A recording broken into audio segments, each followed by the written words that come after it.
दक्ष भगवान से वेर करने लगे। भगवान शिव से कहते हैं, आगे उनके प्रसंग कथा आते हैं।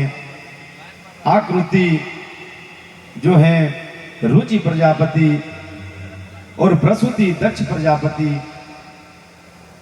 साक्षात भगवान यज्ञ नारायण के रूप में पधारे हैं और 16 बेटियाओं का धर्म के साथ विवाही गई और एक अग्नि से, एक पितरों से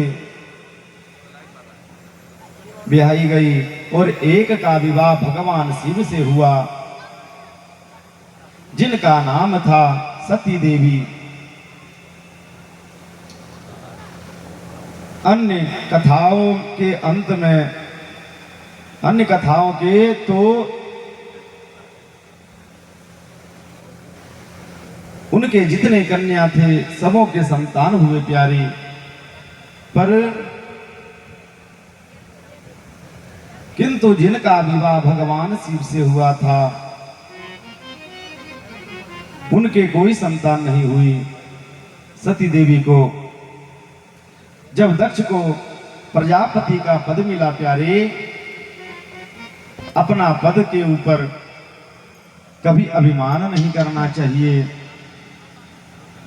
कभी थोड़ा सा पद प्रतिष्ठा मिल जाए तो अकड़ के चलने लगे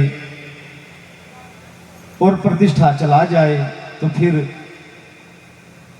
सीधे हो जाए, ऐसा नहीं होना चाहिए।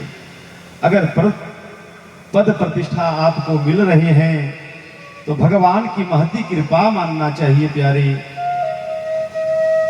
भगवान का अनेक गुणों का स्मरण करना चाहिए।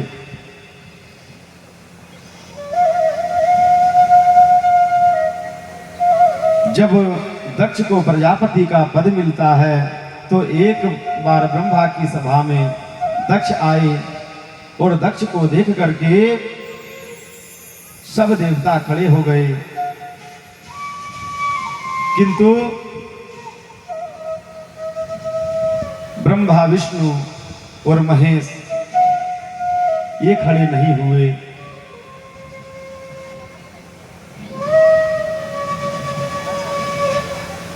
शिव जी के न खड़े होने पर जब वो बोले कि ब्रह्मा जी नहीं खड़े हुए, दक्ष ने कहा प्यारे कि अगर ब्रह्मा जी खड़े नहीं हुए तो ये हमारे पिता हैं, नारायण श्री हरि खड़े नहीं हुए तो ये हमारे दादाजी हैं, किंतु शिव तो हमारे दामाद है, ये हमें देख के क्यों नहीं खड़े हुए। तो अपने पद प्रतिष्ठा के अहंकार में दक्ष ने अशब्द बोलने लगे।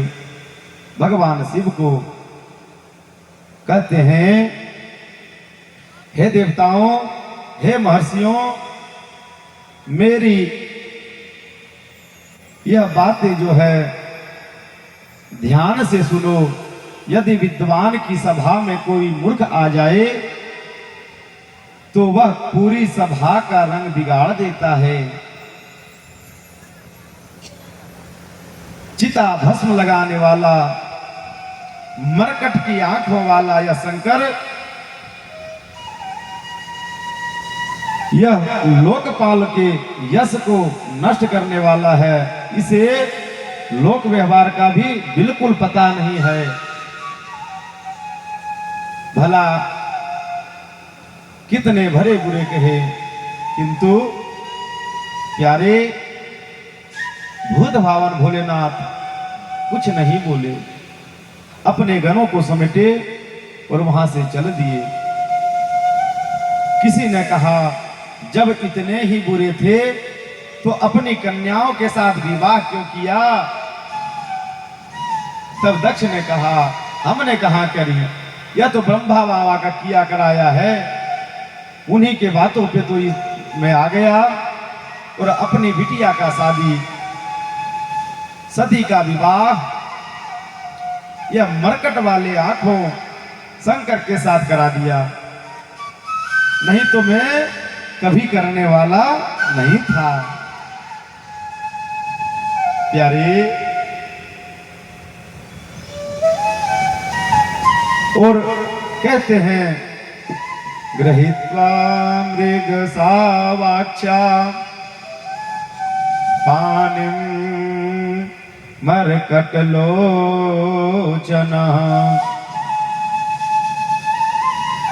दक्ष ने तो उल्टा ही गंगा बहाना शुरू प्रारंभ कर दिया प्यारी, कि मैं आज शंकर को श्राप देता हूं कि शंकर को किसी भी यज्ञ में भाग नहीं मिलेगा। लो भाई, भगवान को ही श्राप देना प्रारंभ कर दिए। शिव को यज्ञ में कोई भाग नहीं मिलेगा। नंदी ने श्राप जब उधर से दक्ष बार बार दे रहे थे तो नंदी भी खड़े हो गए, बोले हमारे बाबा को तुम जब से दे सुन रहा हूं, जो मन में आ रहा है बक रहे हो, बकर बकर कर रहे हो, मैं भी श्राप देता हूं, जा तुम्हारे सर बकरे का लग जाए। श्राप का परंपरा प्यारे दोनों तरफ से चल रहा है। इधर से भृगु जी महाराज खड़े हो जाते हैं और कहते हैं कि अरे नंदी, तुम बीच में क्यों बोल रहे हो? मैं भी श्राप देता हूं।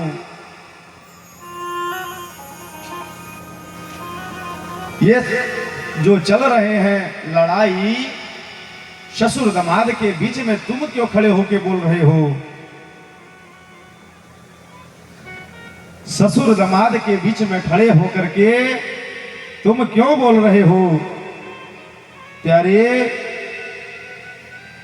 भृगु श्राप शिव जी के पाखंडी हो जाए, जितने भी शिव जी के गण हैं वह पाखंडी हो जाए तुम्हारे जैसे। तब इधर भृगु जी महाराज खड़ा होके कहते हैं प्यारे कि जितने भी शिव के गण होंगे वह चाटुकार ब्राह्मण भिखमंगे हो जाए। दोनों तरफ से श्राप का परंपरा चल रहा है प्यारे। भगवान शिव पूरे परिवार को लेकर के चुपचाप चले गए। दक्ष ने भगवान शिव को अपमानित करने में कोई कसर नहीं छोड़ा प्यारे। और देवी कुछ समय बीतने के बाद दक्ष ने अपना बदला वसूल करने के लिए भोलेनाथ को अपमानित करने के मन से अपने घर हरिद्वार कनखल में विशाल यज्ञ का आयोजन किया। और प्यारे, छोटे से छोटे जितने भी देवता थे सबों को आमंत्रित किया, सबों को निमंत्रण दिया प्यारे। किंतु भूत भावन भोलेनाथ को निमंत्रण दिया ही नहीं। तो बाबा भोलेनाथ कैलाश पे विराजमान थे। सती मैया भी उनके बगल में बैठी थी, भोलेनाथ के उपदेश को ग्रहण कर रहे थे प्यारे। इतने में क्या देखते हैं, जितने भी देवता थे सब कोई विमान ले लेकर के कैलाश के ऊपर से ही जा रहे हैं कनखल।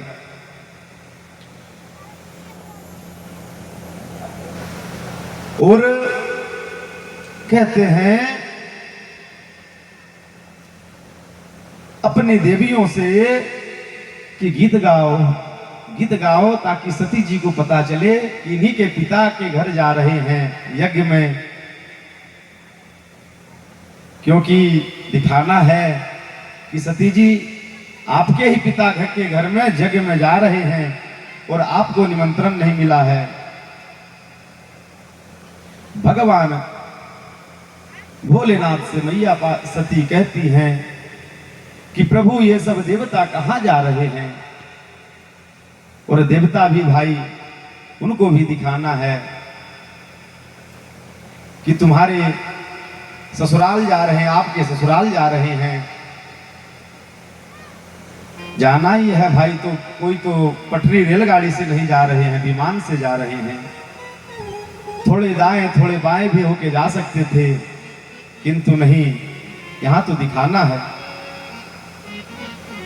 सती मैया पूछती हैं, पूछने पर भोलेनाथ कहते हैं कि तुम्हारे पिता ने यज्ञ का आयोजन किया है, उसी में सब देवता अपने अपने भाग लेने के लिए जा रहे हैं।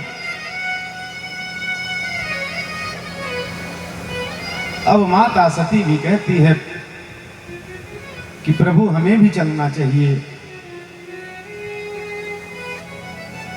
तब बाबा कहते हैं प्यारे कि बिना निमंत्रण का जाना उचित नहीं है। देवी, तुम्हारे पिता के यहां से हमें निमंत्रण नहीं मिला है और बिना निमंत्रण के नहीं जाना चाहिए।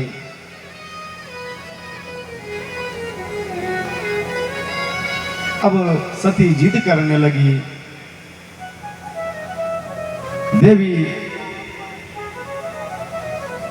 विमानों को जाते देवी सती जी ने भी भगवान शिव से चलने का बड़ा ही आग्रह किया। बाबा तो गए नहीं।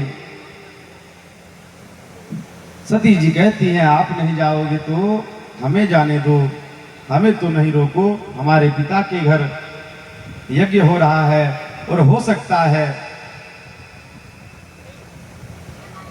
कि निमंत्रण देना भूल गए हो। इतना बड़ा कार्य है, यज्ञ कोई छोटा मोटा चीज नहीं है।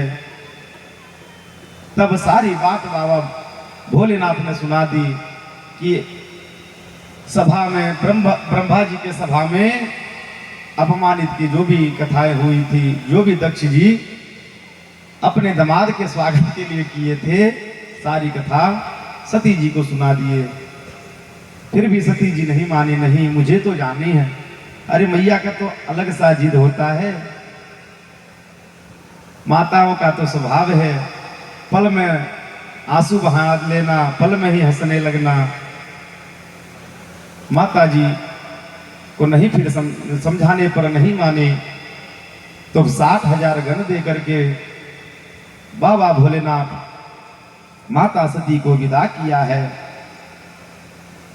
माता सती तोता और मैना को भी पाले थे। कहते हैं अब तो इधर पता चल गया बाबा भोलेनाथ को कि सती अब हमारे पास लौट करके नहीं आएगी और इसके जो भी यादगार का जो भी सामग्री हमारे यहाँ रहेंगे तो इनकी याद हमें दिलाती रहेगी। इसीलिए माता सती सुग्गा और मैना को पाली थी। कहते हैं कि जाओ सब कुछ लेके चले जाओ, इस सुख को ले जाओ, इस सार को ले जाओ। और जिस संदूक से कीड़ा करती थी माता सती, बोली संदूक को ले जाओ। माता सती को विदा किया। शिव से चल सती जी को कुछ गण दे करके तो विदा कर दिए। सती जी ने जब वहां पहुंच करके कहीं भी शंभू जी का भाग नहीं देखे, अपने भूत भावन भोलेनाथ का कोई भी भाग नहीं देखा, तो उन्होंने दक्ष यज्ञ में अपने प्राण की आहुति दे दिए और कहे कि परमात्मा अगले बार से अगर मुझे जन्म देना तो किसी पत्थर की बेटी बना देना, किंतु इतने चतुर राजाओं की बेटी मत बनाना। और इस जग में, जिस जग में हमारा पति का अपमान हो, हमारा पति का भाग नहीं है, ये जग भला सुफल कैसे हो सकता है। अपना योग बल से अग्नि को प्राकट करके अपना शरीर को जलाकर भस्म कर लिए। अतस्तवोत्पन्नमिदं कलेवरं न धारयिष्ये शीतकांतगर्निः। माता सती के देह त्यागने के बाद प्यारे शंभुगण यज्ञ को विध्वंस करने लगे। तब भृगु महाराज ने रक्षा करी। इधर नारद जी के द्वारा भगवान शिव को सती जी के दक्ष यज्ञ में प्राण त्याग देने का समाचार मिला प्यारी।